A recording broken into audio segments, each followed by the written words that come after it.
Bonsoir, chers amis. Nous allons commencer. Bonsoir, good evening. Quel plaisir de vous voir, tous réunis ce soir, finalement en personne. Wow, what a sight. What a sight. Here we are, 18 months later, meeting, like all of you, only on Zoom. And I'm used to seeing so many of you little cubes on a flat screen. So I'm just so happy that we're finally together and able to celebrate this momentous occasion of our 50th anniversary. So tonight's event is being streamed live.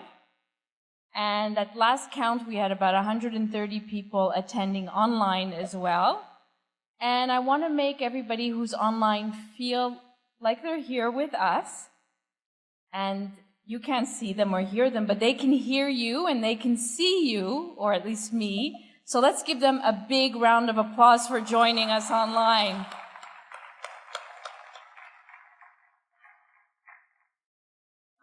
So even the online people know, everybody's here in attendance is doubly vaccinated. We're safe. And even though if you get up to go to the washroom or speak, wear your mask, just make sure everybody is feeling comfortable. J'espère que vous allez apprécier le programme de ce soir. 50 ans, ça se fête. Et nous allons rapidement présenter ce qui est nécessaire d'une assemblée générale, hein, les états financiers, les résolutions, tout ce tralala, pour ensuite, j'espère, s'amuser et se divertir un peu. So first, before we start, a little bit of spiritual teaching. This is a Jewish community foundation, so I like to pepper it with a little spirituality. Perkei Avot, which is the ethics of our Father, we read that there are 3 crowns of honor. There's the crown of Torah. We are, after all, the people of the book. There's the crown of priesthood, the Kohanim, and the crown of kingship. But the verse in Perkei Avot continues by saying, but the crown of a good name is superior to all of them. And a good name in Hebrew is Shem Tov. And that's exactly what the JCF stands for. A good name. Trust, confidence, delivering on our promise to help people to accomplish their philanthropic goals. And our reputation is really based on Shem Tov. And there's a person here who personifies a good name. And he's the man of the year. I could say the man of the quarter century, our honoree, Bobby Kleinman.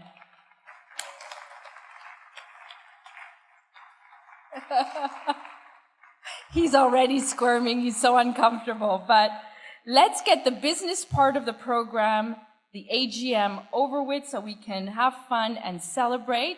And as I call Danny up on stage, I'd like to say what a remarkable job Danny has done leading the Jewish Community Foundation in the most challenging of 2 years. As you can imagine, there were so many demands on his time, much more than he bargained for, I'm sure. And, you know, we had to make quick, effective decisions, respond to the crisis, take care of the most urgent needs, which we did in partnership with Federation CJA and amazing partners they have been. So Gail, Yair, Natu, thank you. Thank you for all of your hard work and your partnership. And if that wasn't enough, Danny also led us through a very thoughtful and meticulous strategic planning process during the last year. And all of that, plus he's happens to be a busy partner at Richter. So welcome, Danny, and let's give him a big hand of applause to thank him for his presidency. Danny, over to you. Thank you. Thank you, Kathy. So I'm Danny Ritter, president of the JCF for the next 25 minutes or so. Good evening, everyone. I'm honored to welcome you to this 50th annual general meeting. Bonsoir, mesdames et messieurs, et tant que président de la Fondation communautaire juive de Montréal, c'est un grand plaisir pour moi de vous accueillir à l'occasion de notre 50e Assemblée générale annuelle. Whether in person or on screen, we have a special program for you, which we trust will be informative and entertaining. Now, let's go back in time to 1971, when a group of Montreal Jewish leaders, led by the visionary Arthur Pascal, Zichron Livracha, created our foundation with the main purpose of building capital for the future, managing legacy gifts, as well as building a contingency fund in the case of emergencies. These leaders set out with a mission to create a system of giving back that allows the Jewish community to remain strong and continually thrive. While our founders were looking to the future, to think this was the same year, 1971, McDonald's released the original Big Mac, a reminder of how the human spirit can come together and define what is necessary for the well-being of society and come to very different conclusions. For 5 decades, the JCF has been a reliable safety net for the Jewish community of Montreal. Never has this been truer than during the pandemic. Thanks to you, our fund holders, we stepped up and provided much-needed support to our seniors, to small business owners, to our schools, our camps, and our healthcare workers. Our ability to take immediate action when the pandemic hit is a testament to the foresight of our founders. They understood that having the resources to mobilize and respond quickly without hesitation is paramount. We've grown significantly since in the numbers of people we serve, our charitable grants, our assets, of course, and certainly our impact. It is testament to the JCF team, the previous boards, the leaders who came before. We are in this enviable position today because of the dedication of a chain of leaders who guided the organization to new heights, building a culture of trust, one donation at a time, decade after decade. Many of the previous board members and leaders are in attendance today, and we sincerely thank you for your continued support. In celebration of 5 decades of philanthropy, we want to open this meeting with a performance that symbolizes strength, flexibility, and commitment to achieving what seems impossible. Please turn your attention to the stage.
Thank you. Wasn't that special? I would have joined Dominic on stage, but with COVID-friendly rehearsal venues lacking, I regrettably could not make this performance a duet. Now, seriously, thank you to Dominic for this wonderful performance. I believe COVID has reminded us how life-affirming the live performance arts truly are, and without the arts, there is indeed a void in our collective life experience. Binging on Netflix cannot touch the soul in the same way, but it can leave a serious dent in the sofa. I would now like to turn to the business part of the program, and it should be brief. You should have all received by email prior to the meeting the following documents: minutes of last year's 49th Annual General Meeting, 2021-2022 proposed board slate, September 2021 enabling resolutions, March 31st, 2021 audited financial statements. Let me start by asking for a motion to approve the minutes of last year's Annual General Meeting. Do we have someone? Here we go, Barbara. A seconder? Robert? Thank you, approved. Displayed on the screen, hopefully, are the names of nominees for officers and board members for 2021-2022. Officers: Danny Ritter, immediate past president. Oy vey, I'm back. Francine Nelson Wiseman, president. David Martz, treasurer. Anne-Marie Boucher, vice president. Danielle Assouline, secretary. Board of directors: Henri Habitant, Sylvie Amar, David Amiel, Stephen Brompman, Mark Ettery, Nathalie El-Harar-Nowick, Kiara Fish, Hillel Greenbaum, Jack Hazen, Lindsay Hollinger, Philip Nadler, Miriam Rowland, Michael Rosenberg, Joel Siegel, Howard Stotland, Yossi Suissa, Alon Wexler. All those in favor? Against? Approved. With regards to the September 2021 enabling resolutions, may I have a motion to approve? Joel? All those in favor? Against? Approved. Thank you. It's been yet another extraordinary year at the JCF. To give you some highlights, I would like to call upon our treasurer, David Martz. Okay, let me start by thanking Danny Ritter for his commitment and leadership as our president over the past 2 years. Danny, you've done a remarkable job in challenging circumstances, and we are indebted to you. I will begin by presenting the financial statements of the Jewish Community Foundation for the fiscal year ending March 31st, 2021. Now, over the past year, thanks to our generous fund holders, we facilitated the allocation of over $133 million to over 1,000 registered Canadian charities, as well as our own charitable programs. Our reach was formidable, as we made a difference in the lives, for example, of children with developmental challenges, students unable to pay tuition, seniors unable to shop for themselves, and healthcare workers coping with the pressures and stresses of the pandemic. Organizations from synagogues to homeless shelters and schools benefited from our support. Our total grants to Federation CEJA amounted to $23 million last year, and the JCF and Federation worked very closely to meet the needs of our community, and we are committed to building our partnership from strength to strength. Details of our allocations are provided in our annual report, copies of which have been placed at the front of the room, and it is available on our website also for those watching online. Our donation revenue was $141 million in 2021. The total cost of operations is, impressively, less than 1.5% of revenue, and fully covered by our administrative fees. Our assets under management grew to $1.68 billion, and our pooled investment returned an impressive 19.2% net last year. Once again, please note that you can find the summarized investment report in our annual report. Another great year for the JCF and numerous charities who benefit from your generosity. Finally, before closing, a huge thank you to Joelle Maman, our CFO, and Heidi Minkoff, our controller, and their small dedicated team for their professionalism and efficiency, making all aspects of our financial admin function run like clockwork. Thank you, everybody. Thank you, David, for your report and your kind words. I should point out that the JCF executive and board have already approved the financial statements, which were included in the package we emailed you. They are also available, as David said, on our website. I would now like to move for the adoption of the Treasurer's report and the financial statements. Do we have a motion? Robert, thank you. And do we have a seconder? Meyer, thank you. All in favor? Opposed? Passed, thank you. Next, I would like to propose the appointment of Fuller Landau as our auditors for the coming year and ask for a seconder. Joel, thank you. Meyer, Francine, we got it. All in favor? Opposed? Passed, thank you. In conclusion, I'd like to especially acknowledge the leadership of Alan Shuela, Chair of our Investment Committee, as well as Joel Siegel, who both continue to play a vital role on the Joint Investment Committee. They have given us so much of their time, insight, and perspective over so many years. Even as our Investment Committee will continue to evolve, we thank them for their continued support and guidance. Thank you.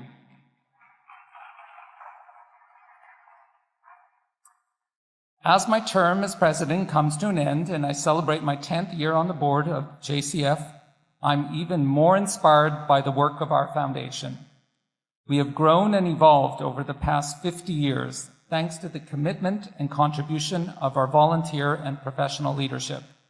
My respect and admiration for the JCF team has grown over my presidency, and I'm indeed grateful for the support and advice I have received from members of our board and various committees. A number of our board members are retiring this year, and I would like to briefly acknowledge them, which unfortunately won't do justice to the impact each of them have had on the organization and on community. Barbara Novick. Barbara was my predecessor as president. A proud part of her legacy is the Harold Greenspoon Foundation's Life and Legacy program. We were the second Canadian city selected to be part of the prestigious four-year program, which is enabling the JCF to share our expertise with other Jewish institutions in Montreal. Thanks to her vision, we are providing our Jewish day schools, synagogues, social service organizations, and other Jewish entities with financial stability, and in this manner, helping to ensure the vitality of our Montreal Jewish community. Thank you, Barbara. You were always available to me and the JCF and showed how a balanced approach to a problem could lead to further strength and success. You will be dearly missed.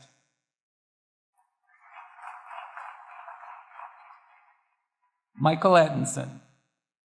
Michael Ettinson, another past president of the JCF, has been on our board since 2009.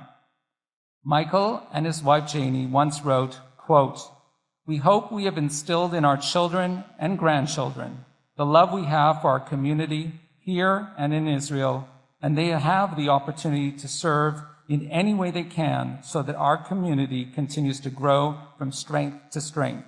End quote. All I can say, Michael, is that you've been a model for all of us. You've epitomized what philanthropy is all about, with an open heart, guiding, advising, essentially giving in all senses of the word. We at the board are thankful for your insight, experience, concern, and determination. It will not be forgotten.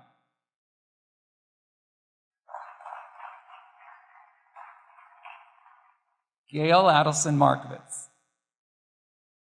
Gail, your time served on the board may have been short, but your impact was great.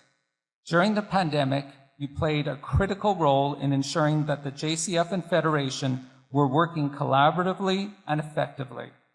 We are grateful for your leadership you've provided the Jewish community at this critical and trying time. I, perhaps, can relate to the added pressure that comes with leadership at a time of crisis and continued uncertainty. You remain steadfast in ensuring the community could count on Federation to be an anchor in stormy waters. Thank you. Each leader of a community organization, such as Barbara, Michael, and Gail, they inform, reflect, and strengthen the vision, mission, and contribution of the organizations they lead. We are fortunate to have had you on our board and thankful for all your contributions and for your commitment to the JCF mission. We have a token of our appreciation, which we'll bring to your table in a moment. Each year at our annual meeting, we pay tribute to friends of the JCF who have recently passed away. Today, we honor members of our foundation family who worked with us to ensure a bright future for our local community, Israel, and Jews everywhere. We also pay tribute to those whose passing inspired the creation of legacies in their names by those who loved them. With us today to officiate the ceremony is Cantor Gideon Zellermeyer. Please turn your attention to the screen. Thank you, Danny.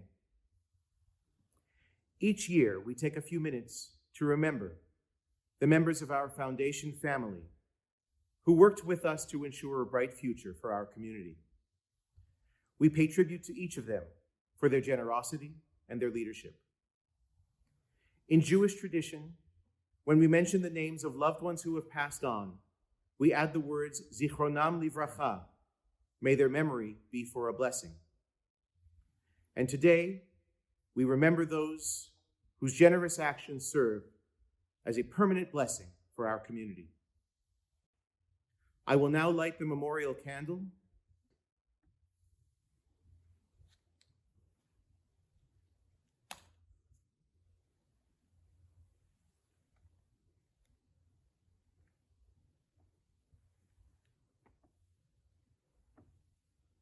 I will now recite the memorial prayer. El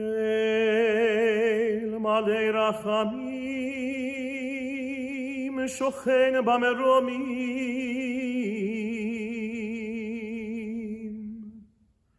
hametzei menucha nechona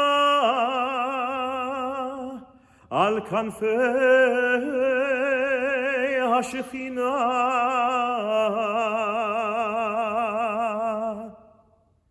במעלות קדושים וטהורים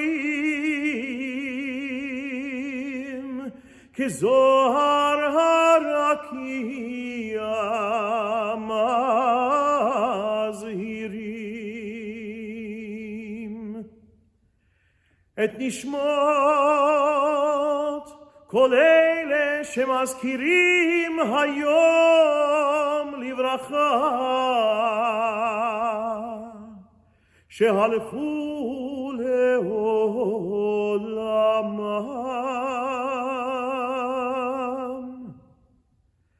בגן עדן תהא מנוחתם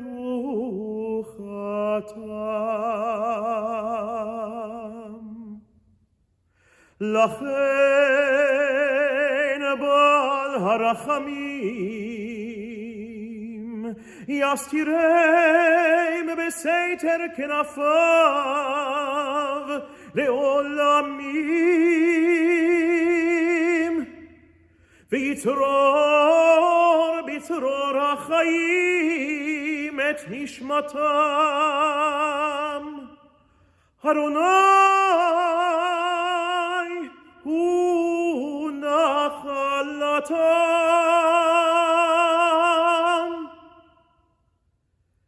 וינוחו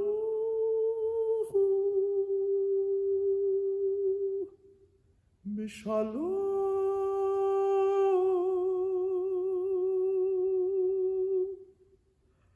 על משכבם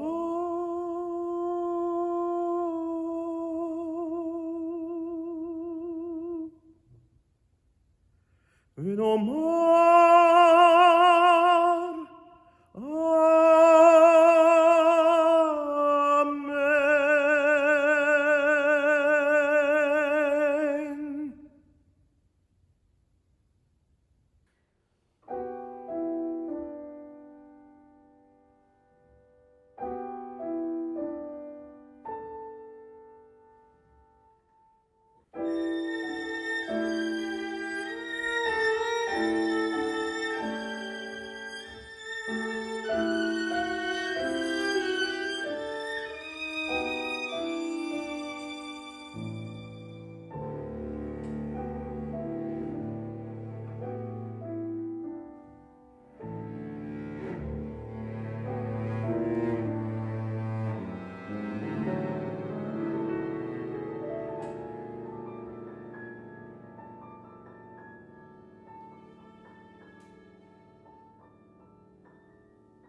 Thank you, Cantor. As always, that was moving and beautiful. J'ai de la misère à constater que 2 ans sont déjà écoulés depuis le moment où j'ai eu le grand honneur d'être nommé président de la Fondation. De mon point de vue, les 2 ans ont été longs, remplis de défis, mais à cause de nombreuses urgences et l'appui de plusieurs personnes, le temps a passé vite. I feel privileged to have had the opportunity to serve as president of this professional, high-quality, high-integrity strategic organization at this most critical time. The experience of serving as president has been humbling, inspiring, and very rewarding. Over the course of my term, 2/3 of it served remotely, a first and hopefully last for a JCF president. I've met and worked with so many generous donors, talented volunteers, and professionals. However, given the frequency and intensity of our conversations and our important decisions, I believe we all grew closer and stronger even in our virtual spaces. This is true for the JCF internal team, who too mobilized and transitioned to a remote setting with continued camaraderie and team spirit. In addition, our board came together with purpose, moral clarity, and a clear understanding of the role that the JCF should play given the challenge of a global pandemic. J'aimerais de nouveau remercier tous les membres du conseil d'administration pour leur engagement, leur participation passionnée lors des réunions et leurs sages conseils au cours des 2 dernières années. The JCF has been at the forefront of the community response to COVID-19. Under the leadership of Kathy Asiag, we were able to mobilize the wider community to come together to respond in a coordinated and immediate manner. Working in collaboration with Federation CJA, we deployed our emergency reserves as needed. For example, with our reserves and the response of our fund holders, exhausted healthcare workers received restaurant meals and self-care gift packages. Groceries were bought for seniors or others who were housebound. We also take pride in having provided small business loans to help people weather the storm where they could not qualify for full government assistance. The demands on our community food banks were stretched and resources were needed to meet the growing demand from those who never contemplated reaching out to these lifelines of sustenance. We also worked with our fellow community leaders at Centraide and la Fondation du Grand Montréal to ensure financial and moral support was shared with all Montrealers and Quebecers. Through NOVA grants, our goal is to support the vulnerable, promote Jewish identity and culture, and strengthen the institutional framework of Montreal's Jewish community by encouraging community or institutions to experiment and to test new or innovative approaches to meeting critical or emerging needs. This year alone, we granted over $315,000 to 13 deserving organizations who have met those guidelines and continue to have a substantial impact in our community. They had to pivot their programming to meet health regulations, and we were there to help them in this transition. We thank David Bartz for his role in leading our allocations committee with a balance of adherence to our preset guidelines while sympathetic to the ambitions of these grassroots initiatives. Building a strong, sustainable Jewish community is behind our partnership with the Harold Grinspoon Foundation and the Life and Legacy Program. As part of this 4-year program, which we launched 3 years ago, we are working with 15 local institutions to help them build endowment through legacy gift. Through training, support, and financial incentives, our aim is to provide these Jewish organizations with the financial stability needed to ensure the future of our Montreal Jewish community and the valued institutions that make up our admired community. To date in Montreal, we have $1.4 million placed in endowments, 370 signed letters of intent, and $19.4 million in estimated future gifts. All of this was accomplished while the board went through a year-long strategic planning process. Kathy will share the details of the plan with you shortly. Having said that, I want to express my gratitude to the board members who demonstrated great care, thoughtfulness, and sincere engagement throughout the planning process, with the result being a bold plan that will solidify the JCF's role in promoting philanthropy. There is no doubt that personal relations and professional expertise has been the cornerstone of our success. Every single member of the JCF team goes above and beyond, and it has truly been a joy working with them. I would like to say thank you to the entire JCF team for your tremendous efforts and dedication to the JCF, as well as the support you gave me personally. Imagine while our fund holders grew their funds, increased the number of grants to meet the expanding needs, the JCF team adapted to remote processes, testing the systems which never contemplated the small team dispersing and working from their kitchen tables or makeshift home offices. They met this test with strength and resilience. They should be so proud of how they rose to the occasion to be there for our fund holders and all those organizations who needed even more support. I would like to personally thank Joelle Maman, our dedicated, detailed, and passionate CFO. Kathy Asiag, our Executive Director. It is hard to convey the effort and sacrifice you demonstrated making sure that you did everything possible to help all those who leaned on you for support. They say that crisis is the ultimate test of the aptitude and attitude of a leader. Well, Kathy, you were tested and challenged and rolled with it all, demonstrating a calm and confident demeanor focused on being strategic, encouraging collaborative efforts in pursuit of the optimal impact for those in need. Kathy, I was witness to how hard you worked during this difficult period. Consecutive weeks of early morning and tough late night meetings with so many local, community, and provincial organizations. You were asked to help because of your amazing insight, thoughtful and adaptive perspective, and your ability to find consensus. I thank you, the JCF thanks you, and the community thanks you. I cannot forget Bobby Kleinman, whose name personifies everything that is good about the JCF. Bobby, your wisdom and institutional memory has been particularly meaningful at this crucial time for the organization. You have all been a true joy to work with. Finally, I would like to conclude the business portion of the meeting by congratulating Francine Wiseman on her nomination as president. Francine has been a strong presence on the JCF Board of Directors. I have no doubt that under her leadership, the JCF will continue to flourish. And now a special treat, a gift of music. Salomone Rossi was an Italian Jewish musician born in 1570. As a young man, he acquired a reputation as a talented violinist and composer. As a result, he served at the court of Mantua in Italy for more than 40 years. Rossi was so well thought of at this court that he was excused from wearing the yellow badge that was required of other Jews in Mantua. Rossi published a collection of Jewish music written in a radically new idiom that subsequently became known as the Baroque style. This was an unprecedented development in synagogue music. Rossi set new biblical Hebrew texts to music in their original Hebrew language, which makes him unique among Baroque composers. Tonight, from Rossi's collection of Tehillim, we will hear Psalms 126 and 128, performed by Ensemble Vocal Arts Quebec, the largest professional choir in the province, under the baton of the renowned conductor Matthias Malta.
Congratulations, Bobby. Congratulations for all that you've accomplished at the Foundation. You've really changed the direction of how we connect with our donors. But more importantly, congratulations on who you are to all of us. Congratulations, Bobby. It is so wonderful that we have the opportunity to honor you on the 50th anniversary of the Jewish Community Foundation. Mazel tov. Congratulations, Bobby. Congratulations, Bobby. You deserve it. Thank you, Bobby. Couldn't have got there without you.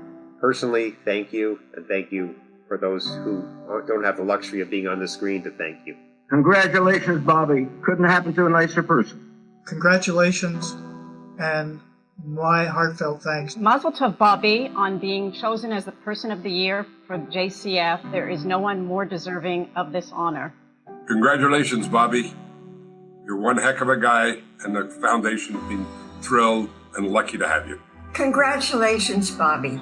You are a mensch for all time, and I'm honored to know you.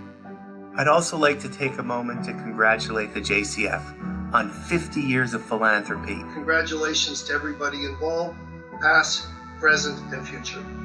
Congratulations to the JCF. Reaching 50 years is a great milestone. Congratulations, JCF. Surviving and thriving for 50 years is worthy of celebration. And I am sure that there will be at least 50 years more of our Jewish Community Foundation of Montreal. This is a special institution in Canada and in Montreal, and we are so grateful that you are all there and doing the wonderful work you do. Mazel tov. Congratulations to the JCF for 50 outstanding years, hopefully to be followed by many, many more. Congratulations to the foundation. 50 wonderful years, more to come. I'm excited to see what the future brings, because it seems like you're just hitting stride. Tremendous organization that you've been. I know it will continue that way in the future. Looking forward to doing what I can for this organization in the next 50 years. May you continue to grow from strength to strength. The greatness of the community is reflected in the greatness of the JCF.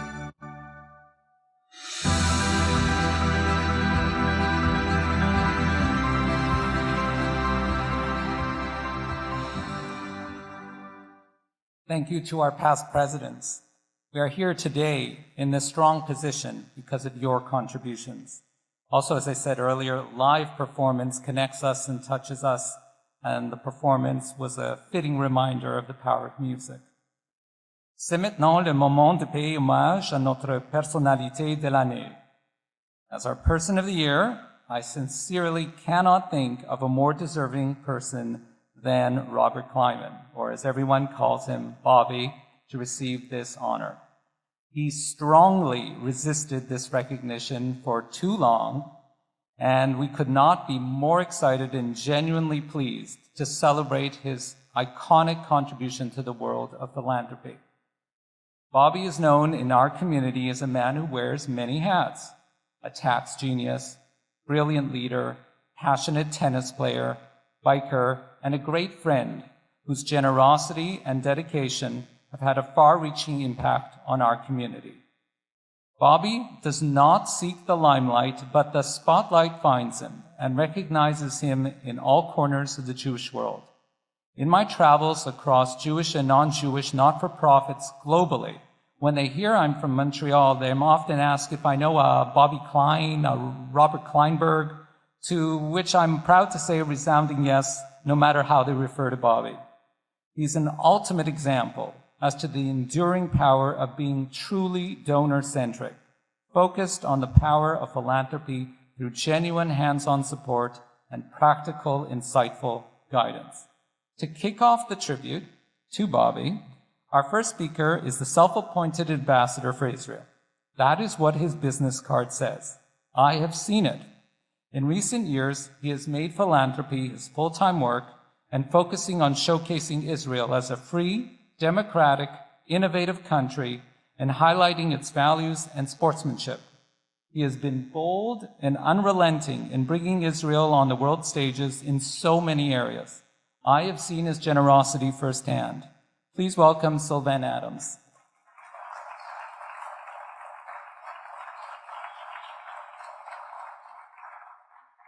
Thank you, Danny, for those kind words.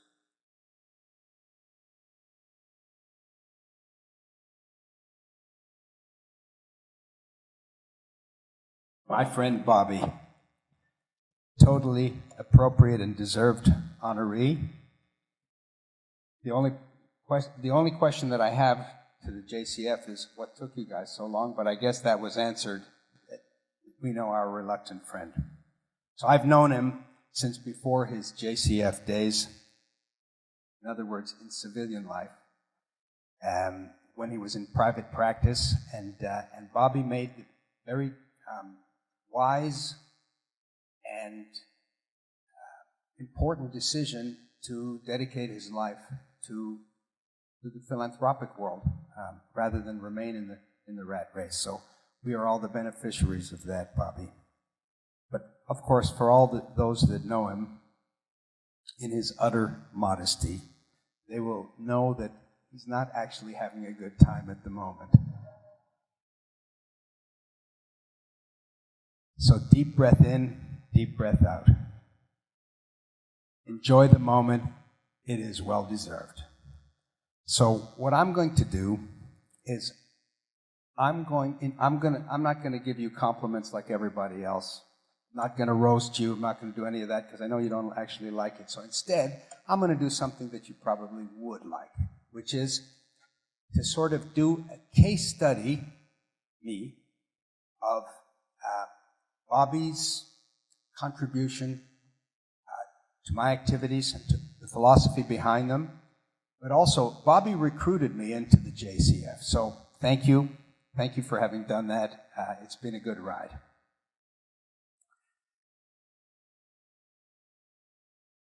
And as we always do, we think big. So I made a rather large contribution to the JCF just under 6 years ago. And it was a life-altering decision, which also coincided with my wife, Margaret, and I making Aliyah. Coincidentally, I became a signatory to the Giving Pledge, which is founded by Bill and Melinda Gates together with Warren Buffett, of people who have decided to give the majority of their wealth away to philanthropic pursuits. By the way, at the time I was the third Canadian signatory. Today we are 5 Canadians, and I remain the only Israeli Giving Pledge signatory. And that was very transformative in that I went from being merely somebody who was very charitable to actually becoming a philanthropist. And what I needed in terms of making that transition was structure. And the JCF and Bobby Kleinman helped me through that and continue to do so. And again, thank you very much.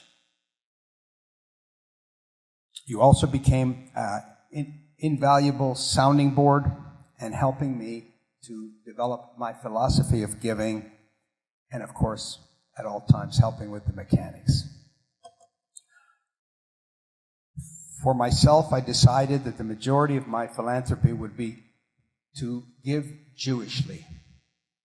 Because if we don't, as a community, look after ourselves, we won't have a community. So again, we've heard some wonderful things about our community. We do have a magnificent Montreal Jewish community, but this is something which we need to think about holistically, about Jews in the diaspora, and specifically to our neighbors to the south. And so, again, this includes both Israel, as Danny mentioned, but also the Jewish people, Am Israel. But to be more precise, I don't give to religious causes because there are plenty of people that are around to do those types of things. And I decided that I was only going to do things where but for my contribution, it probably wouldn't happen. And there are 2 aspects to it. Promoting Israel, as you heard, where I'm doing large-scale projects to show our true nature to huge audiences of what I call the silent majority. The vast majority of people who don't know us, don't know the Jewish people, don't know Israel, but would probably have a negative opinion about us due to the steady drumbeat of negative press, negative media coverage. And what I try to do is, as I said, to reach hundreds of millions of people via events where we are properly represented and shown in our true nature is brought to their homes via their TV sets, into their living rooms, and hopefully changing the narrative with this silent majority. I do believe that they are the majority. The haters, they use a complicit media, and I'm really not talking to them, but they do make a lot of noise. I think they're far fewer in number, but they do make a lot of noise, and they represent a strategic threat. So I will continue working on these big projects, and hopefully you'll be hearing about them. And here, closer to home, I would emphasize Jewish education, because, again, amongst our youth, you can't love what you don't know. Learning about the Jewish people, or as I call it, the great Jewish nation, which of course has all the attributes of a nation. We have a common land, Eretz Israel, which belongs, by the way, to all of us, whether you're in the diaspora or whether you've taken on Israeli citizenship like Margaret and me. We have a common shared history, a beautiful history, dating back some 3,500 years. We, of course, have a common language. We heard beautiful singing in our common language, which was modernized and codified by Eliezer ben Yehuda. The only question I have as somebody who had to learn Hebrew as an adult after making Aliyah is, why do we have so many exceptions?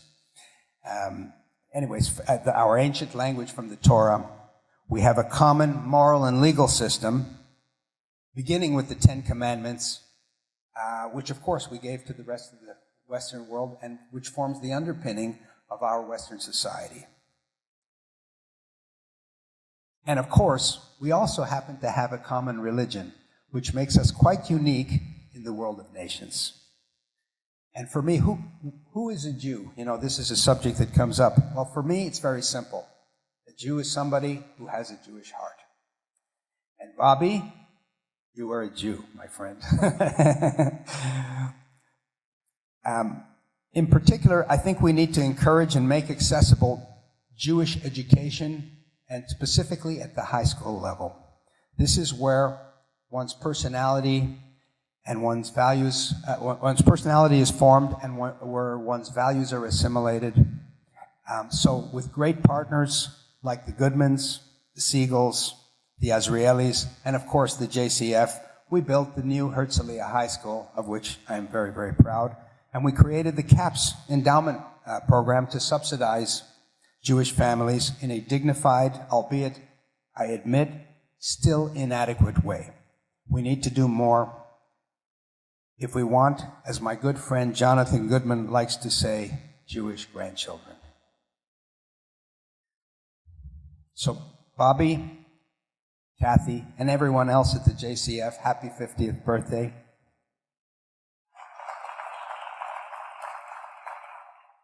For me, this partnership permits me to operate with a very lean structure without all the administrative burden that I'd have as a private foundation, and actually concentrate on projects. Bobby, you've made this as smooth and easy as it could be, and it's really worked out and enabled me to realize my philanthropic ambitions. And I understand that the JCF has recently been very successful in pulling in a lot of new donors, including from the non-Jewish community, which for me is utter validation and a testament to your consummate professionalism. Finally, let me say a special thanks on behalf of all the partners in the JCF to Danny, who is ending his term as president at this meeting. Danny actually brought me to one of my projects, Save a Child's Heart, on which I could speak at great length, but I've been told that I can't monopolize the entire evening. So again, Danny, thank you for your wonderful efforts and the intelligence and hard work that you brought to the task. So, ladies and gentlemen, thank you. Great to be back in Montreal. Thank you, Sylvain. Thank you for being here and sharing your personal connection to Bobby. Also, words cannot express how transformational your contributions have been to Israel, Montreal, and the Jewish world in general. Well, we've had a dance performance, a choir, and now to come, a comedic roast. This part of the program has been rated PG by our JCF censors, and some material is intended for a mature audience only. I would like to call on three of Bobby's good friends, who have not always been called mature in behavior, and they are here to say a few words about him. Please give a warm welcome to Joel Siegel, Harvey Levinson, and Norman Jaskolka. Let the games begin, Norman.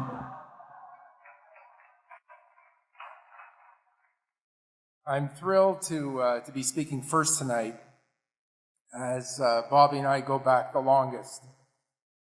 Well, that and the fact that by speaking first, I can leave once I'm done, and I don't have to listen to Harvey and Joel. So let's get going. Bobby and I first met back when we were in grade 7, in grade school. We had a lot in common. We both lived in Côte-des-Neiges. Both our dads worked in the meat business. My dad was a butcher, and Bobby's dad worked in a delicatessen. Our beautiful and amazingly hardworking parents were not tall. The combined heights of each of our mom and dad was less than 10 feet. We were giants to them. I went to JPPS, and Bobby went to Talmud Torah. We met taking the 161 bus at the corner of Legare and Van Horn. This story is notable for many reasons. Mostly because it's the last time either one of us took a bus. Our friendship continued as we both chose to go to Northmount High School, a little cultural change from JPPS and Talmud Torah, to say the least. Northmount was a tough, nasty school, especially for 5'1" Bobby Kleinman and 5'3" Norman Jaskolka. There were vicious fights outside every day. And even though he wasn't a giant physically, Bobby got involved in every single scrap by selling tickets, concessions, merchandise, and issuing receipts. Bobby is a special person with a personality that grows on you, kind of like a bacterial fungus. His bond is tenacious. I can go months, yes, months, without seeing him, but still say that he's my best friend. The reason why? Because I've gone months without seeing him. In the Jewish community, though, people see him every day. If there's a problem or someone needs advice, all you have to say is, go see Bobby. Bobby is what's known as mononymous, someone known and addressed by one name only, kind of like Cher, but he's more sunny than he is Cher. In fact, as mononymous people go, he's more Charo than he is Prince. He's more Liberace than he is Sting. And he's more Socrates than he is Madonna. Yes, everyone turns to Bobby for advice and help. He's like Don Corleone without the murder, and obviously without the hair gel. Bobby is renowned for getting things done, usually many things simultaneously. He's a notorious multitasker. He can watch TV, read a book, take a nap, and do JCF finances all at the same time. I can only imagine what else he's focusing on right now as he attends an event focused on him. And then, yes, then, there's the elephant in the room. Despite all of his accomplishments and interests, Bobby's perhaps best known for his fashion sense, or lack thereof, frankly. Saying that Bobby won't go down in history as the world's best dresser is like saying Donald Trump won't go down in history as the world's best president. It's not merely obvious, but painfully so. To Bobby, attire is something he puts on his bike. Most of Bobby's wardrobe is made up of blazers. No, not sports jackets, but clothes that should be set on fire. His fashion statement is, okay, but at least I got it wholesale. Bobby has succeeded at most everything in life except for retirement. He once told me that he would retire at the age of 65, but here he is, still going strong, taking on every challenge. He managed to unite the whole Jewish community around his vision of the foundation. The only job tougher than that these days is running a Chabad in the Vatican. But trying to make fun of Bobby is equally tough. Alice and Bobby are the fairest, kindest, unselfish, undemanding, and non-judgmental people anyone can know.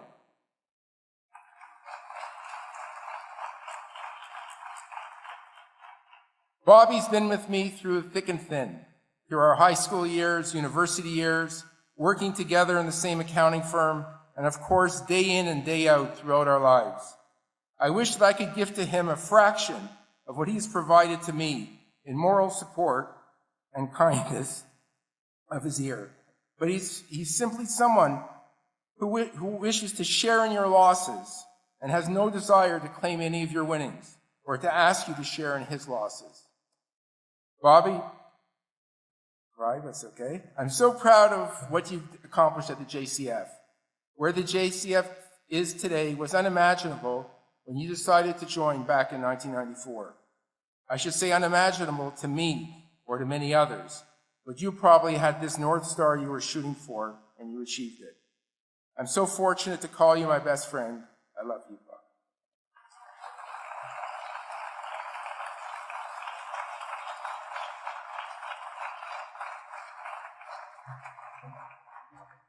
That's a hell of an act to follow. I don't know. Starts with thank you, Norman. I don't know whether I should thank him or not. I kind of feel sorry for you, Norman, being acquainted with Bobby for so long. I, on the other hand, hardly know the guy. You know, I don't even like him. In fact, I don't even know why I'm here, really and truly. I guess it was by a long list in a process of elimination. And I think the two choices before me, Pierre Palido and Mike Lindell, the pillow guy, they both declined. So here I am. Roasting Bobby is not an easy task. Given his many years of selfless dedication to the community, it is hard to say a bad word about him, but it's really easy to say a couple of dozen bad words about him. So let me pick up where Norman left off, about Bobby's wardrobe. And of course, I'm one to talk. Not a word from you, Gary. It straddles a fine line between unconventional and homeless. It says, but Bobby's fashion sense is second to none. Yes, second to a none. Which means that even devout Catholic women of the cloth have more style than Bobby.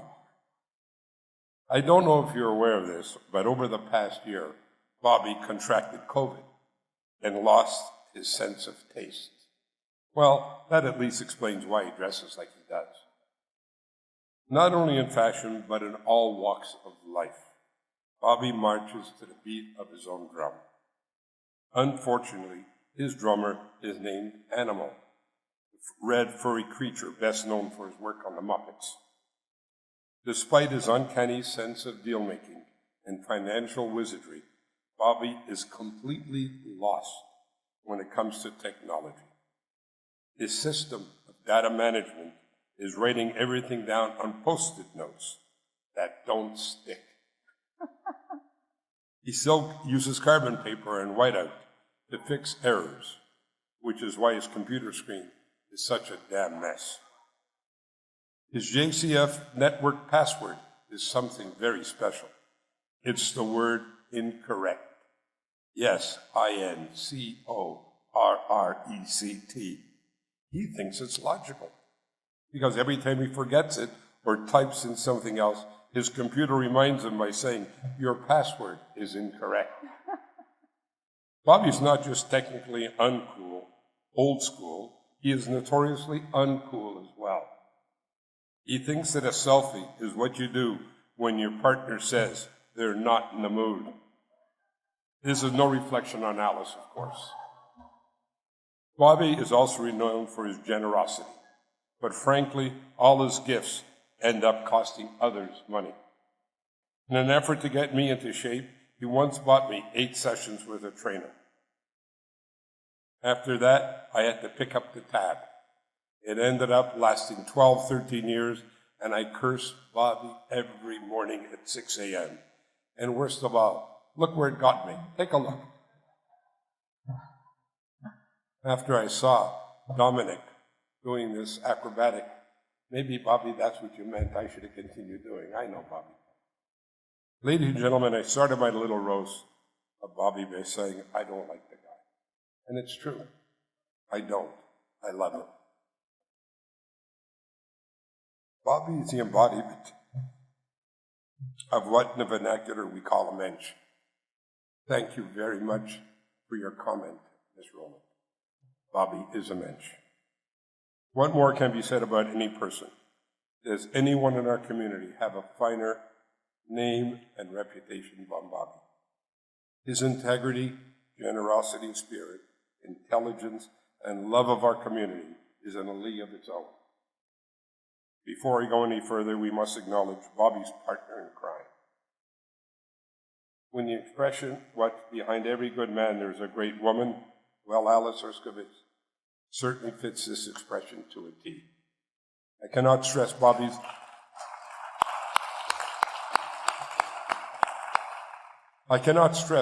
impact to our community without acknowledging Alice's contribution to keep Bobby on the straight and narrow. As we all know, he's a little fardreit at times. For those who don't understand, fardreit, confused, mixed up. Alice is his stabilizing force. She is a perfect partner to Bobby. The two are legendary in their involvement and commitment to our community. Thank you, Alice. Thank you, Bobby.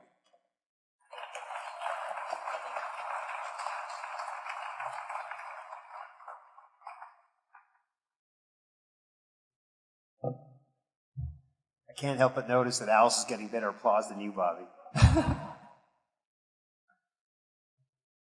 Before I begin, I have to admit, this night has been very difficult for me personally. Countless jokes have been made about Bobby's wardrobe and how schlumpy he looks. A real kick in the gut because he almost exclusively wears Peerless clothing. I see my father laughing, and I'm like, it's our stuff, Dad. So please, enough about Bobby's clothes. Let's concentrate on something even more messy and unkept, his hair. Most people have a bad hair day. Bobby has had bad hair decades, perhaps a bad hair life. Norman mentioned that Bobby is a renowned multitasker, which explains why he gets his hair and his lawn cut by the same guy. Perhaps the only thing more disheveled than Bobby's hair is the beard he once sprouted, which Norman described to me as lumber-sexual. It's too bad Bobby shaved it off, because today he'd be a natural to join ZZ Top, the Lubavitch Rabbinette, or dare I say, the Taliban. Okay, I knew that. My wife said, don't say that joke. And Norman and Harvey are like, yeah, it's good. They threw me under the bus. You were right, dear. I'll never doubt you again. I wasn't supposed to touch the mic. I'm sorry.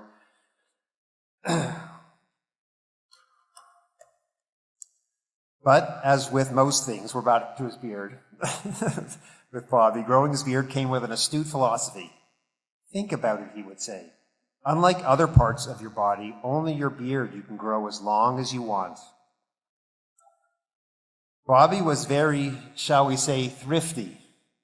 If he were still running the JCF today, he would never, ever hold an event like this. He's so thrifty that when he dies, he won't just walk towards the light, he'll change the bulb to a lower wattage. We once had a conversation about him being way too frugal, but of course, he wasn't buying it. That joke will sneak up on you. You're driving home when you laugh.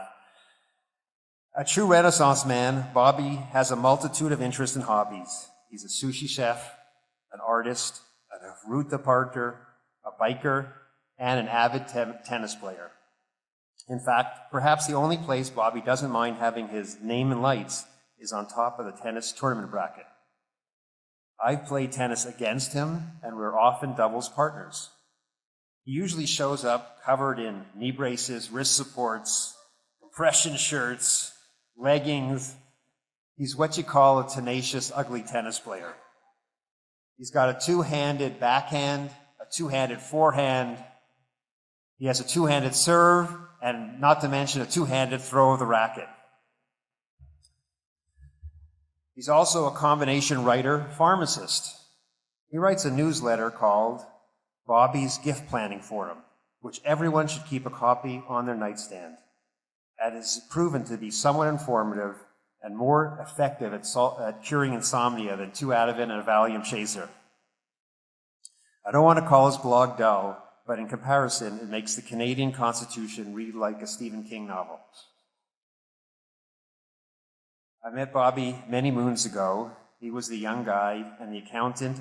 He was a young guy and the accountant for my late grandfather's estate. After that, I didn't see him for some 20 years. And perhaps, not coincidentally, those were the happiest years of my life. Since then, we've been in countless community meetings and business trips where I've been exposed to his offbeat quirks, and believe me, there are many. But the one quirk that is most memorable and vivid is his routine when he's fed up and had enough of you. I'll try and act it out. Maybe he's got different ones for different people. For me, he starts rubbing his hands together. He puts his shoulders up. Sometimes the hands go between the knees. He looks at you sideways in a troubled look, and he gets a little bit of a shake. In fact, I see him doing it right now. Yeah, enough. I'm not done yet, soon. Bobby's not used to sitting through speeches like this. I'm going to let you in on a secret. Normally, when we used to do this pre-COVID and there were events like this, Bobby would do something that I coined the Bobby. He would come in early, make sure he was seen, shake hands when you could shake hands, and then he'd be gone playing tennis by the time speeches were happening. So if you want to play tonight later, just give me the sign. I'll meet you on the court. Sure. Many years ago, Bobby left his accounting career to pursue his true calling. A career is what you get paid to do. A calling is what you're made for. Bobby is more than just smart, he is wise, like in a Yoda from Star Wars kind of way. Bobby has a rare combination of stubbornness, brutal honesty, compassion, and generosity. If I need to bounce an idea off someone, he's on top of the list. But I'm usually scared to hear his response. He holds no punches, but he will also do everything in his ability to help you succeed. Bobby is one of the most generous people I know. His work is like an iceberg. Most remains unseen, as people have said tonight. I describe him as the wizard behind the curtain and controlling everything, like in the movie The Wizard of Oz. In fact, that film clip comes up when he calls me on my iPhone. It seems like a weekly occurrence that I hear a new story of philanthropy in our community that has Bobby working silently behind the scenes, but you never hear it from him. In fact, while researching for this speech, people shared even more stories that I'd yet to hear about, from helping orphans in Africa, cleft palate children in Guatemala, and of course, countless of charities in Montreal and Israel. But it's not his financial acumen But it's not just his financial acumen that he shares. His greatest impact and legacy may be the countless lay and professional people he has mentored along the way, including me. So let me close by saying, every community needs a Bobby, but not everyone has one. We are lucky enough to have the original, and for that we should all be grateful. Bobby, I cherish our friendship. I've learned so much from you, and I really enjoyed roasting you tonight.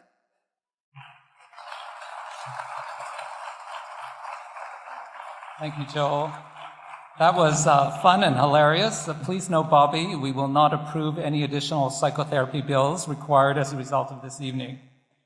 It is now my pleasure to call on the stage this year's well-deserving person and all-time mensch of the year, if not half-century, the very humble fashion icon, Bobby Kleiman.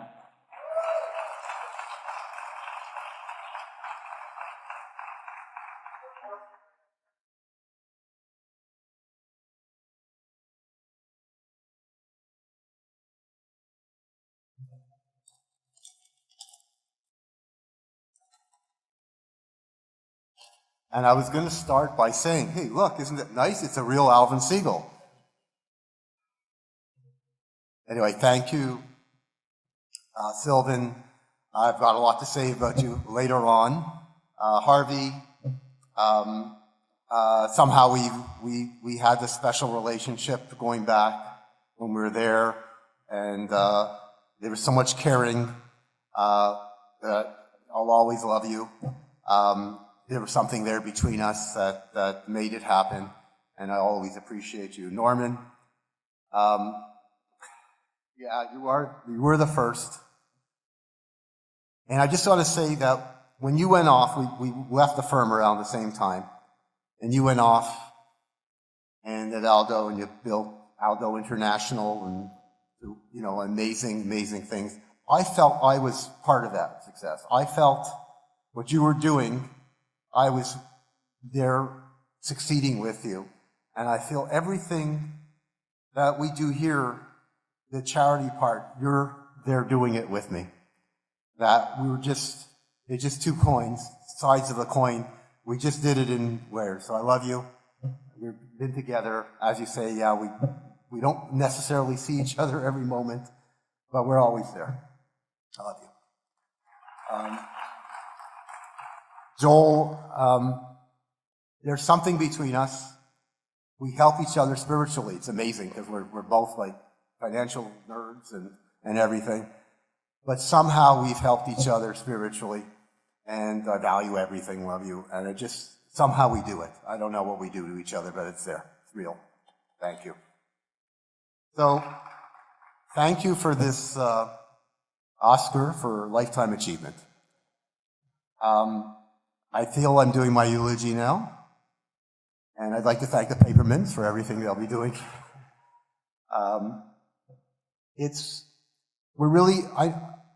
Thank you for the honor. We're really honoring the foundation and what it's accomplished. I've been a pivot there, but it's really what we've accomplished. Who knew that the foundation would be where it's at? We're the largest public community foundation in Canada by far. We're not the largest Jewish foundation in North America, but now we're in the top 3, 4, 5 with the Chicago and New York and whatever. And we never expected to do that. And I say we're honoring ourselves because it took, I'm going to use that term, to raise a child, it takes a village. It took a village to get the foundation where it is. And I'm going to go through my own personal journey through this. And really, there's so many people, and I was thinking yesterday, and I kept on adding names of people that were involved, and Alice said, if you do that, you're going to make a mistake because you're going to forget someone, so I apologize now. Because Joel's right, I am a little, or a lot, or Harvey knows I'm a lot, gone.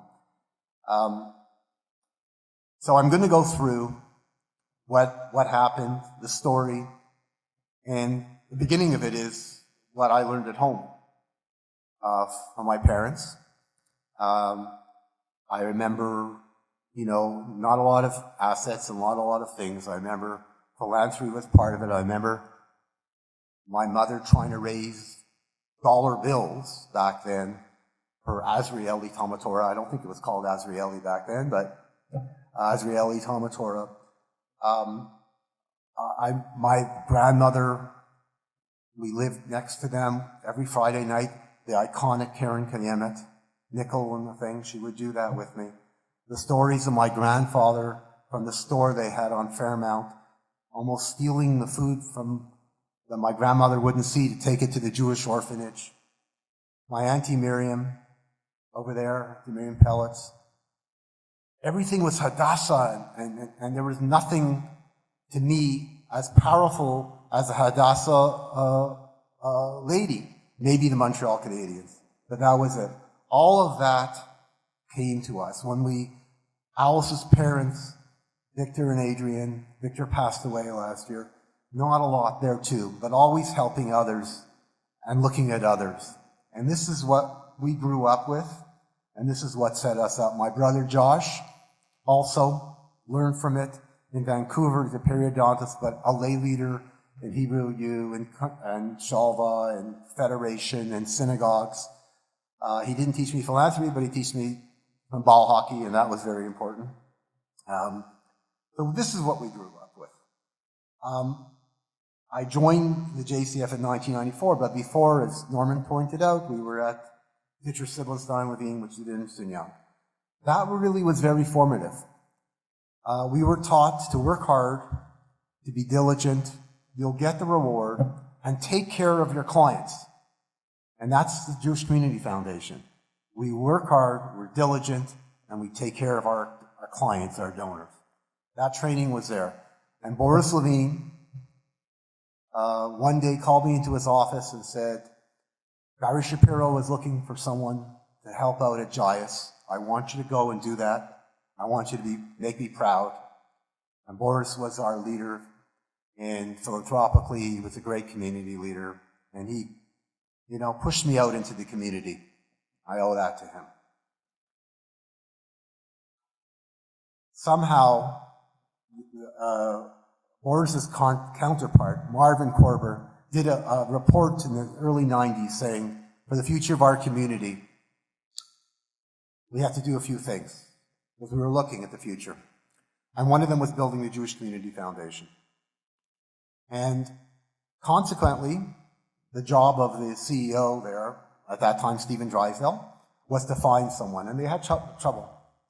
Michael Blumenstein, one of our presidents, whispered to him, ask Bobby. Somehow he knew. And so Stephen met with me. I thought he was going to talk about something about JIAS. No, he said, please, there's a foundation, please take it. And that led to some serious decision-making. And that's when my family came to play. Now, my family, my kids, Carolyn and Bram, Jamie and Valerie, if you see them and know them, you'll see they're unselfish, they're caring, they care about other people. That's who they are. And so it was a family thing to go do it. But Alice, Alice said to me, I don't care, don't worry about the money. Forget it. Do what's right. So Alice is a special combination of brains and heart. She's very special.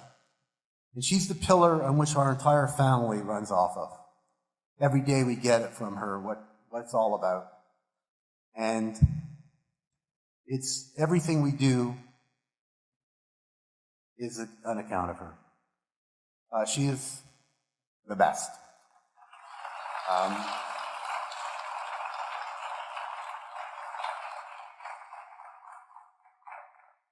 And I'm also very good at survival, so I want to basically tell you that there's a new Holocaust museum going up on St. Lawrence Street.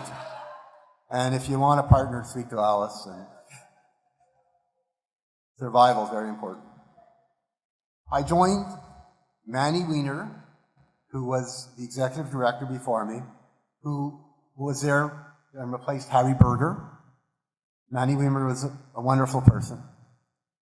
Marlene Brand, who was the soul of the foundation, and Marlene Gerson, who did marketing. We sort of came together. And we started to look at what's there. Now, before I started, in the few months before I started, I actually found a U.S. planned giving book. And I looked at it, and I basically Canadianized it. I looked at ideas and said, what can we do in Canada, and tried to figure out how to do. And I had 11 sheets of paper with 11 ideas. Some of them were very simple, and some of them was not, and we're still doing them. Nothing brilliant, but just how do we do it in Canada? And we started to visit professional firms. We went to the accountants and lawyers, friends. They didn't know anything about this. Now they're all fantastic at it. And we motivated them to learn what to do. And we started to get referrals from them of clients. We started to bring in people who set up funds with us.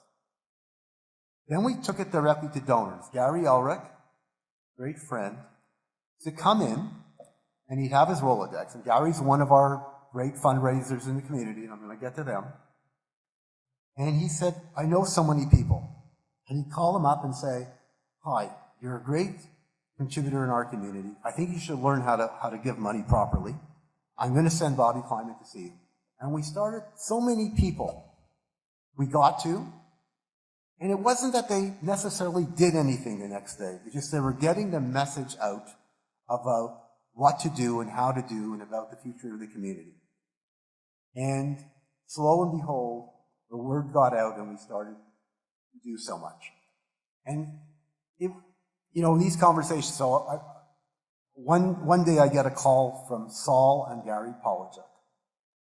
And basically he said, Bobby, remember 2 years ago, you came to see us about charitable giving. We had no clue what you were talking about. But we just sold the property. Come see us. And we did the most amazing gift plan with them, an iconic gift plan with them. And that's what we did. We talked to people. We never asked them for anything. We just educated. And if the time was right for them, they did it. They did the right thing. 1996 was upon us.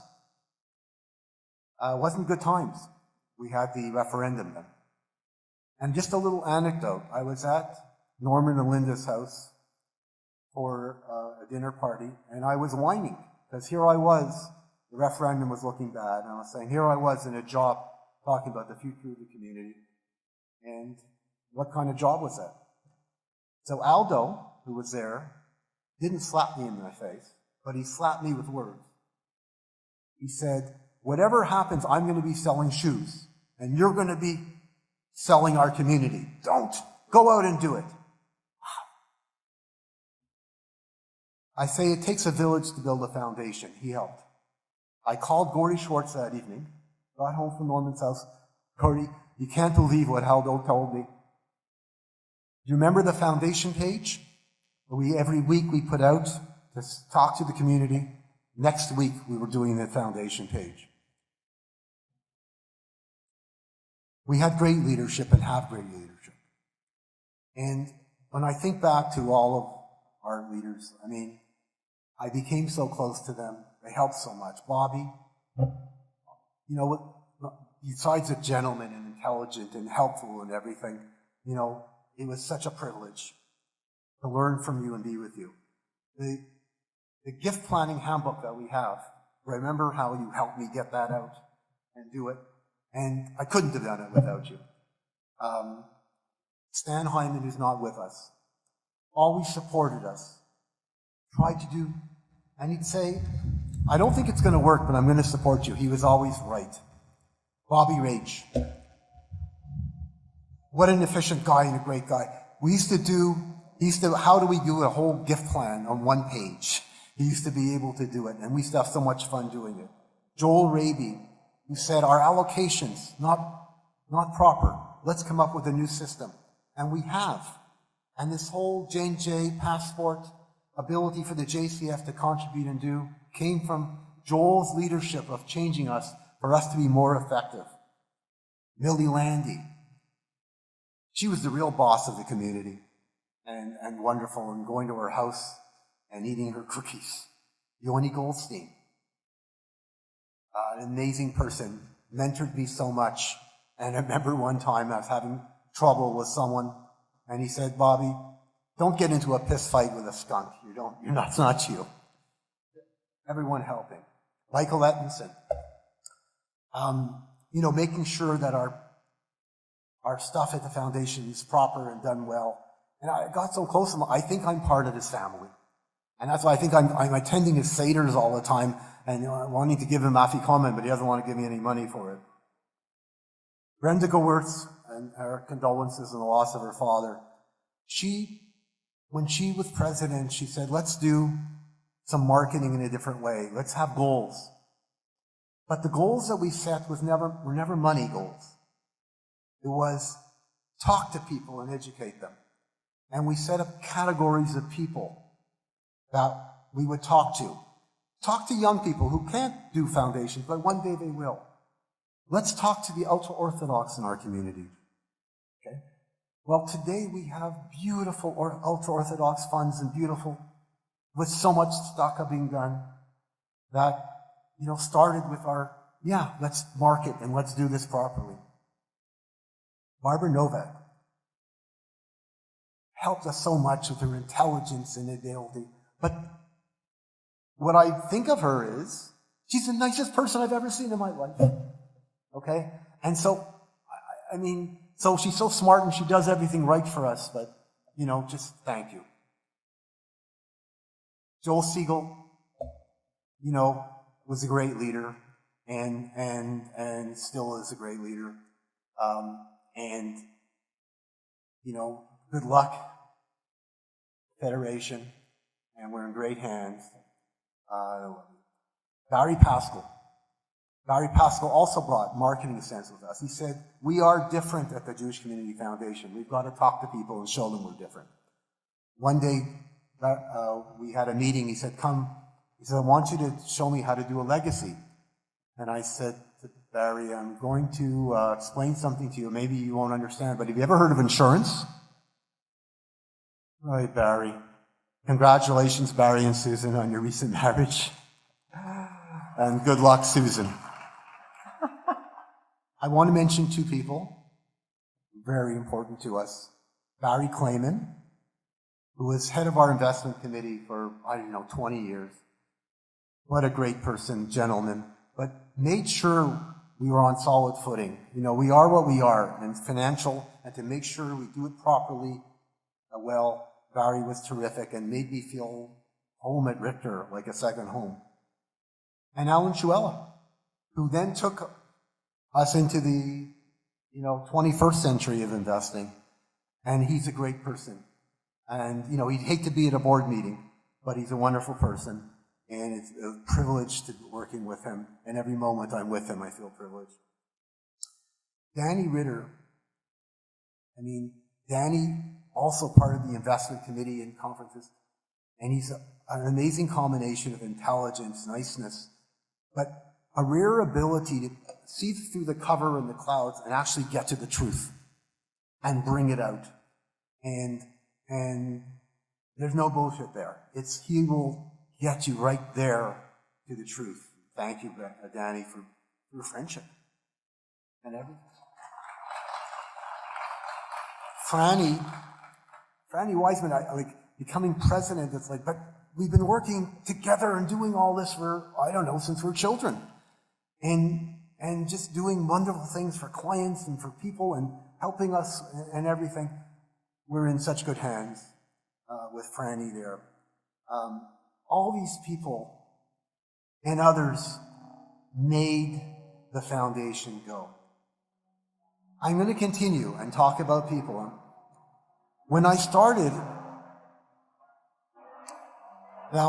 we had, in 1996, we had a special meeting of the foundation. It was we're doing well, what should we be? And that's where we came up with this concept of donor-centered. Don't worry about where they're giving money. Donor-centered, take care of them. The chief proponent in our leadership around that table was Miriam Rowland. Miriam Rowland has been leading us, and you know, she makes sure we don't do anything wrong. Oh no. She's going to, I mean, there's nothing. What are you doing? That's not right. Make sure that the best standards, the most honest, the most open to people, to help people. She's been doing this with us for over 30 years. When I say I get this Lifetime Achievement Award, I have to share it with Miriam.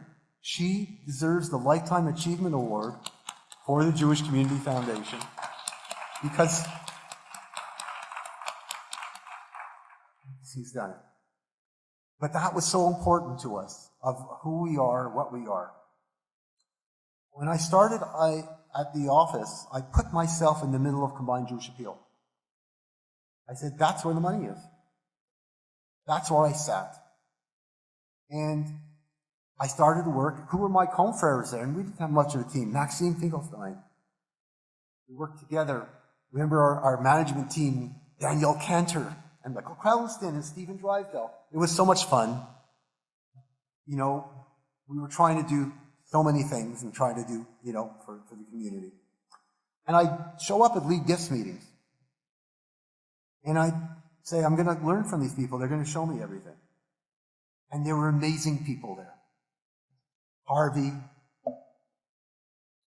Bobby, Eddie Wiltzer, Gary, Jonathan Wiener, Jonathan Goodman, Mark Cacone, Jeff Siegel, Howard Stotland, Erwin Tobin, Stevie Gross. Amazing people. They taught me everything. And around that table, they would say, you know what? You should go see this person. Or they'd come back after a canvas and they'd come back and say, Bobby, I spoke to them. You should go see them. They planted the seeds. They motivated. They taught. They made us happen. One of the persons around that table, Joel King, loved it so much, he said to me, I want to work with you. And he became the executive director of the Jewish Community Foundation. So Joel came on board. The whole community loved him. Why? We know. And more people were attuning to us and learning from us and whatever. And Joel was there making it happen.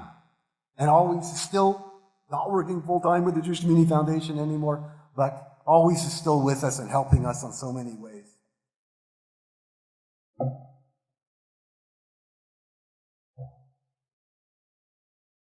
It's a village that creates the foundation, and someone did it. The Federation presidents helped us and worked with us and would want to work with us. Evan Feldman, Stephen Cummings, who was here. We did such great things together. David Cape, Jackie Hazen, amazing things. Susan Laxer and Alan Matarasso, not from presidency, friends that go back so far with us. Mark Gold, Stanley Plotnick, Sylvana Bitball did so much with him, trying to do things. Gail and Heather. Always Heather, too. When I was thinking of this, I just wanted to say is that, you know, we've had such stress from COVID, from our families and everything. Gail had to take on the whole community, and the stress and the mental fatigue of having to worry about a community. It's tremendous. You know, it's in the crisis times when leadership steps up. And I also, so thank you, but I also want to shout out the others in our community, the Jewish General Hospital, Maimonides Hospital, our Hospital of Hope, our leadership, our staff, our teachers in our schools, our counselors at our camps who just had camp, having to do their thing through COVID, risking themselves, and here we are. I'm just thinking of that today. Some of the staff, I'm mentioning a couple of people. Tully. So Mo Toledano could give a course on how to take care of donors, on how to do it. And I learned from him. He was very strategic, very smart. Didn't think he was very smart. Bev Ashmole. She wasn't smart. She was the smartest in the building. Okay, she was. And she was in this campaign in this community. Then the children who came in. Lindsay, Natu, Yair. Children coming into the community, working there. And I'm sort of mentoring them, I don't know, for years and years and years. They're children. And now they're the Giborim. They're running, they're doing it all. No longer the old guys. Meyer Bick, who's the best of any of us, no longer there, Bram's there. New people doing things and making the community hum. And, Natu, Yair, just thank you for being part of your journey and what you're doing. It's all good. And I must say how much CJA helped us. And the other side of it is, I'll say it with pride, the amount of money that comes in from the foundation into campaign as a percentage of campaign is the largest of any community in the world. Okay? By a big margin.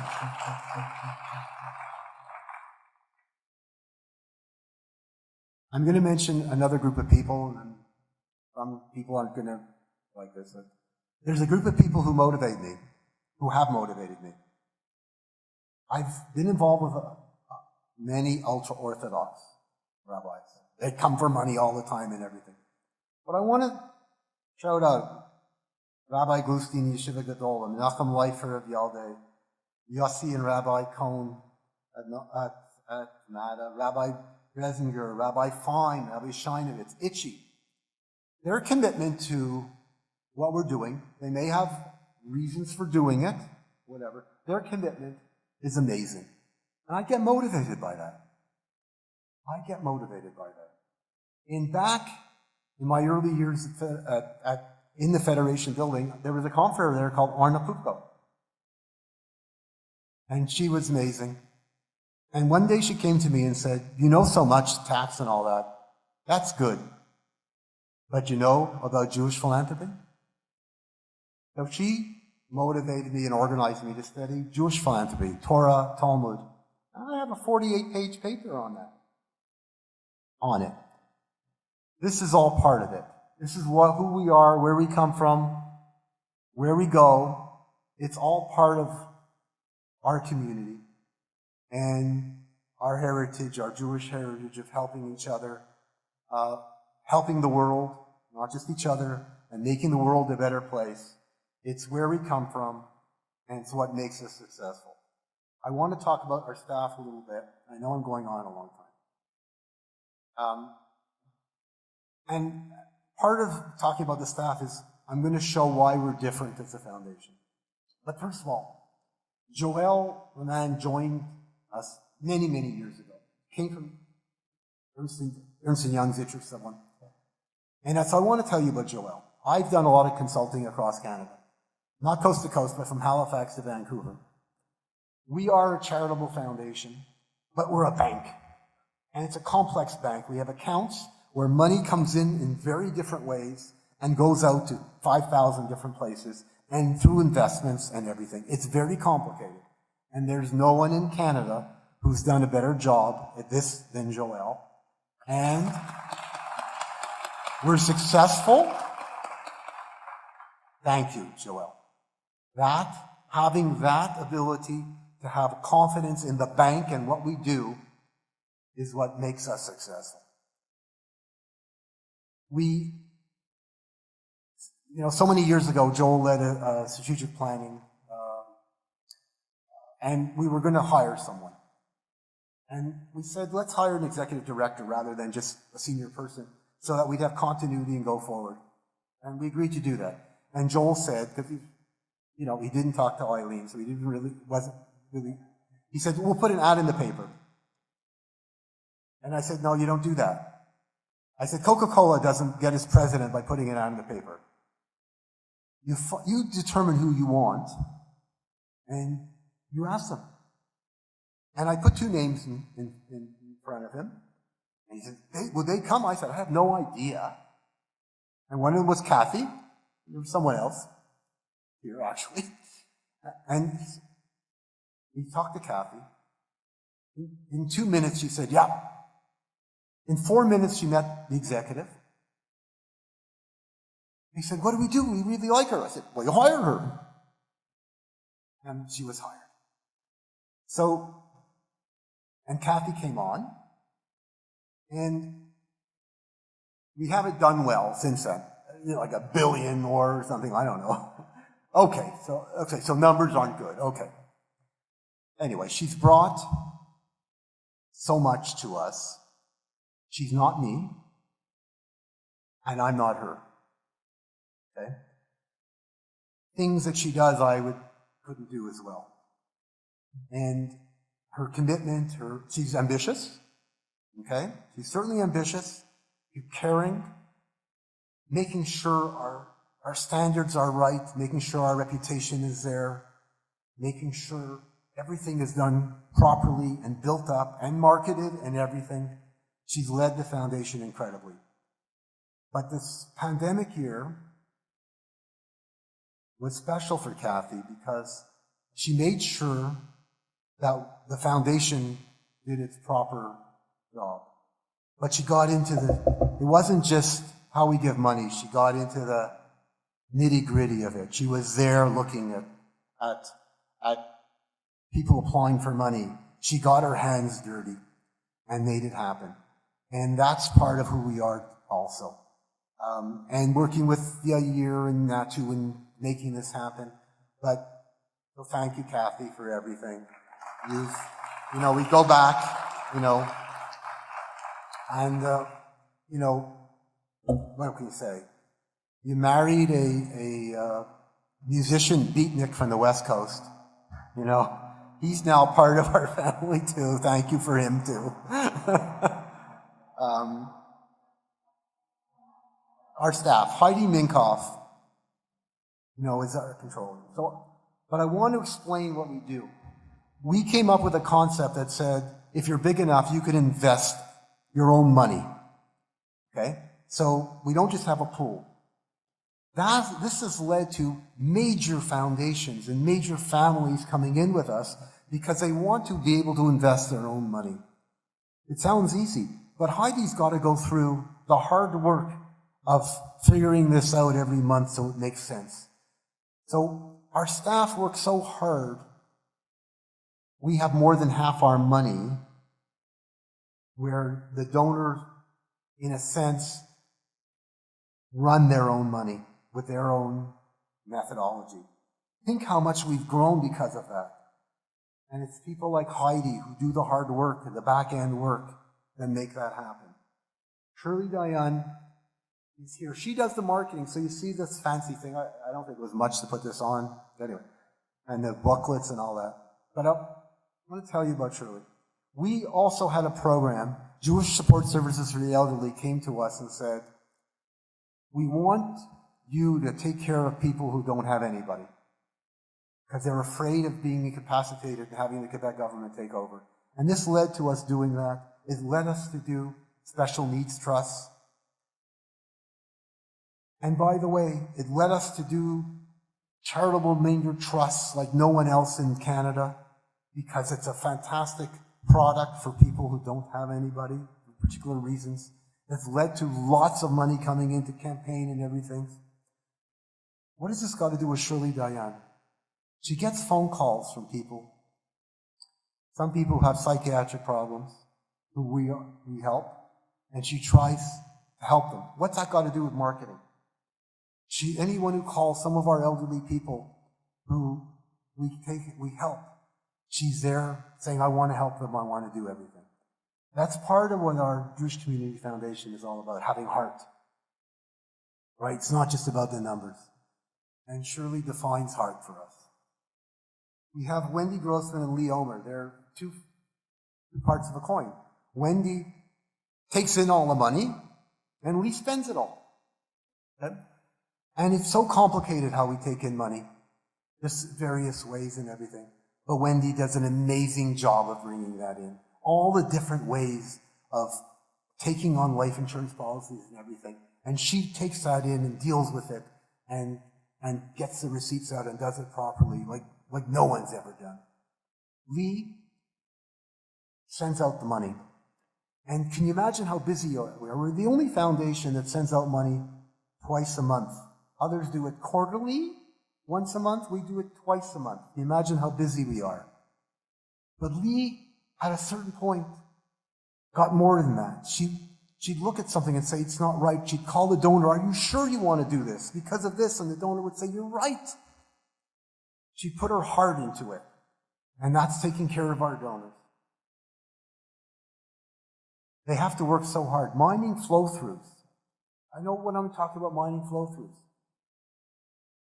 The board decided it's okay for someone to put mining flow-through money into our fund and spend it immediately. So no money would stay with the foundation. We've been doing hundreds of millions of dollars over the time of mining flow-throughs. That led to people trusting us and seeing what we do and building up funds with us. But it's our staff who has to do all that work and everything. So it's our back-end staff that make it all happen. We do such work with private company shares. Again, something that differentiates us with any people. I see Howie Barish here, and Howie's an old friend. And so the type of stuff he would do with a client, we've taken over holding companies of elder people for philanthropic purposes, and Howie's guided them through and making sure that it was done the best way possible and helping that person out. But also in the pandemic, he volunteered to work on the programs for people applying for money. He walked in there to do it. That's how we are at heart. Josh Rubin, he would do this type of thing too, working with the shares with the people and doing it. He's left us to join the circus. And now Lindsay Luboff is joining us, and she'll also be doing it. So I know I'm emotional about our people. I'm emotional about what we do. And at the end of the day, it's about the donors. You all, the members here, who have allowed me to be trusted by you to help do your stuff. And I want to mention too, Alex Dorkin, who was my first relationship, okay, sort of the son he didn't have, and allowed me to make him into a philanthropist and doing everything, and he taught me so much. And Sylvan, what do we learn from Sylvan? What does he teach us? He teaches us we can think big, we can be out of the box, we can think of it at an angle. We don't have to attack the problem that way. We can do it around. This idea of trying to get Israel into a different light so that Europeans and others could see Israel for what it is. It's a good people, a good nation. And for Israelis to feel that as well, to do that. And, he started by doing just good things everywhere, hospitals and everything. And then, we called it the walk on the beach. We never did the walk on the beach. To say, what are you going to stand for? And that's what he's standing for. To make Israel into a place that the world sees as just, we're just good people. We're just normal people. It's part of the world, and it's good, and Israelis to believe it and do it. So, and the other thing that he teaches us is to enjoy the hell out of doing it. Right? Have passion about it and enjoy it. Don't worry. Enjoy it. Have fun doing it. So, I thank you, Sylvan, for being part of your journey, right? Sometimes it's not so much fun. Sometimes it's been hard. Hasn't been easy, right? What it's gone to do it. You sweat it. Sometimes it's not easy. It's difficult things to get it done. But it's such a joy. at the end to make it happen and to succeed and to have that vision and to do it. So I finish. Where am I here? Who am I? I have great friends. Norman, Susan, I have friends out here. You know who you are. I have the best friends. I have a great family. Hi, Sophie. Hi, Lila. I have a great family. I have Alice. It's the best. I have a great community. I've been allowed to do a job to help people do better, do great things. What a joy, what an opportunity to be given that. Can you imagine that? Helping so many people. In the words of Novak Djokovic, after he lost the US Open on Sunday, I am the luckiest man alive. Thank you for making it.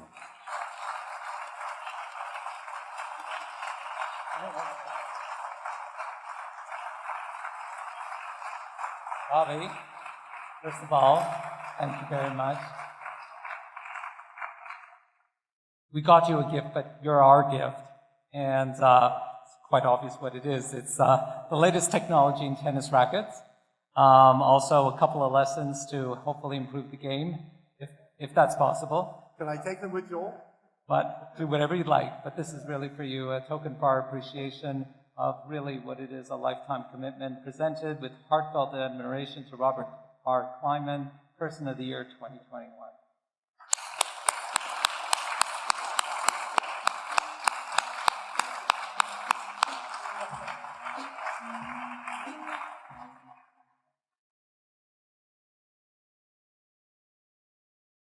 Thank you, Bobby, for those inspiring remarks and Mazel Tov on this evening. I know it's been said over and over and over tonight, but it is very, very well deserved. Je suis très honorée d'être la nouvelle présidente de la Fondation de la Communauté Juive de Montréal. I am honored to take the role of President of the Jewish Community Foundation of Montreal. If you look at the list of the former presidents of the JCF before me, it is truly an honor and a privilege to be amongst these, what I consider these community giants. Danny, as we have all heard this evening, you are leaving the JCF in excellent shape. Thanks to you, we have a strong foundation to build upon and have strengthened our position as a pillar of our community. On a more personal note, over the years, Danny and I knew each other personally and professionally. And as most of you know, his reputation in the business community it's exemplary. He is a wise man, no pun intended, always wanted to say that, and he brings his vast experience and honesty to every situation. These traits were truly evidenced throughout his tenure as president of the JCF.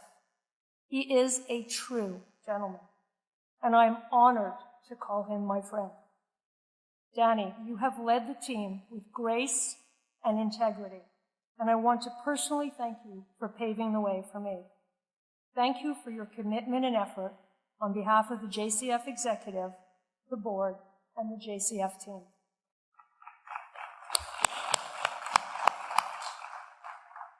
Please come up and accept the thank you gift for your leadership.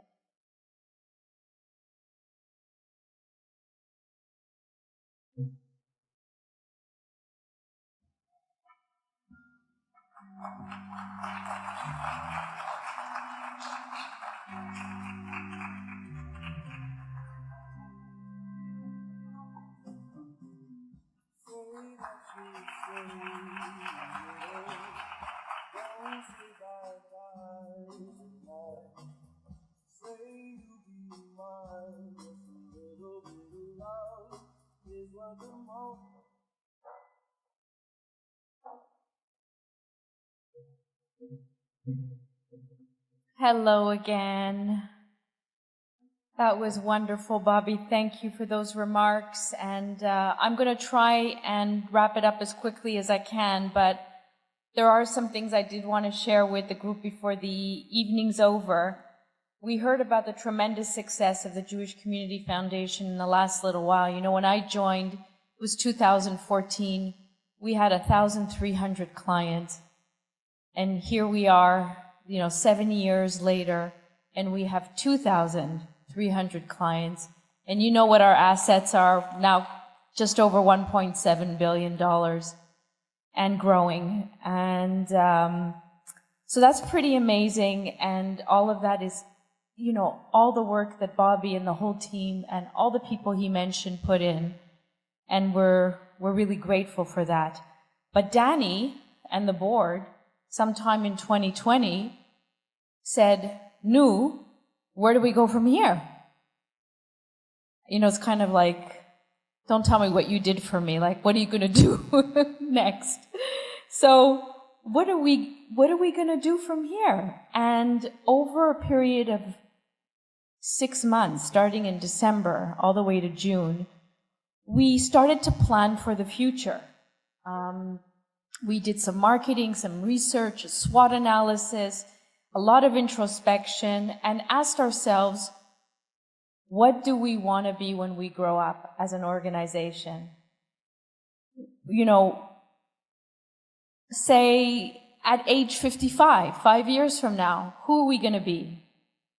And after many sessions and twists and turns, we decided that we wanted to, let me know if you can see this, because I can't. We wanted to say that we want to inspire, enable, optimize philanthropy to meet the ideals, aspirations, and growing needs of the Montreal Jewish community and society at large. That's our mission. We believe that the quality of life in our community and the wider society improves when people take personal responsibility. Public funds can only get us so far. Sometimes public funds just provide essential services at best. But philanthropy has the power to change, has the power to transform. It's more than filling gaps. It's really striving for excellence. And I think that what philanthropy does is creates the world that reflects our ideals and our aspirations. And that's what we want to do. We want to inspire more people to do what Sylvan is doing, what all of you are doing, what the Azrieli Foundation is doing, so many of you here tonight. We want more people to get involved in philanthropy. And in order to do that, we're focusing on 3 areas with our strategic plan. We're going to inspire by sharing our knowledge, and this is all about sharing expertise and our reputation as leaders in philanthropy by creating the Center for Philanthropic Learning and to provide high-quality programs and tools to our professionals, to charities, and to families so that we can bring philanthropy to a higher level. The second is to optimize and grow. We need to grow. We need to grow our donor base, our revenue. The past year really underscored the importance of what we can do when we have the resources to do it. So growing our assets makes our fund holders more effective, and it allows us to invest in critical needs and new initiatives. So we're going to do this by actively engaging with existing clients and emerging high net worth individuals, and even reach out to private foundations so that we may serve them and help them to become even better. And our third pillar, as you can see, is to enhance the donor experience, offering the highest level of service. What we really want is for people to say, why would anybody do philanthropy any other way? So our existing clients are our best ambassadors. And if we do a great job, they're going to refer more clients. So that's what we want. So we're going to focus on these 3 pillars for the next 5 years.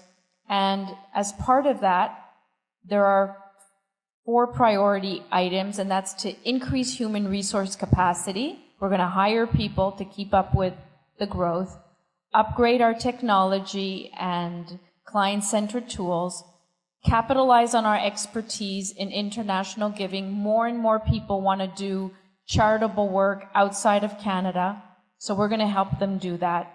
And finally, to expand our knowledge sharing through the Center of Philanthropic Learning and really teach people how to do smart philanthropy. And that's the plan, ladies and gentlemen. So in 4 minutes, I was able to share what the future of the JCF will be over the next 5 years. So I want to take a chance also to thank the JCF team. Normally there should be a slide with the team up there. Maybe somebody can bring it up. There it is. So this is the team. It's small, but major impact. And I want to take the opportunity to thank also our CFO, Joelle Maman, and the entire team, and to say thank you to Shirley Diane for planning the 50th anniversary, the whole year of marketing, plus this event. You did a stellar job. Thank you, Shirley, for all your hard work. And the newest member of our team, this is day 2 for her. Lindsay Luboff is with us. So she comes from Richter with 8 years of tax experience. So welcome, Lindsay. And finally, we were supposed to have one more performance of the choir, but unfortunately they had to leave. So I just want to take a chance to say thank you to un grand merci à Ensemble Art Vocal Québec for their beautiful song of Teilim. And before I say goodnight, I want to let you know that there is dinner, not just what you had now, that was an entree, but a bigger dinner box. So we invite you to, if you can, enjoy the open bar, enjoy dinner, or please at least take it home with you, because we don't want it to go to waste. And I want to wish all of you a happy new year, Mar Chatima Tova, and lots of happiness and health. Bobby, I hope that this evening we showed you that we love you, that you're, I think the lifeblood of this community in many ways, because you're the heart, and you've been a heart, big heart for a quarter century. So thank you, and enjoy the rest of the evening, ladies and gentlemen. Shana Tova.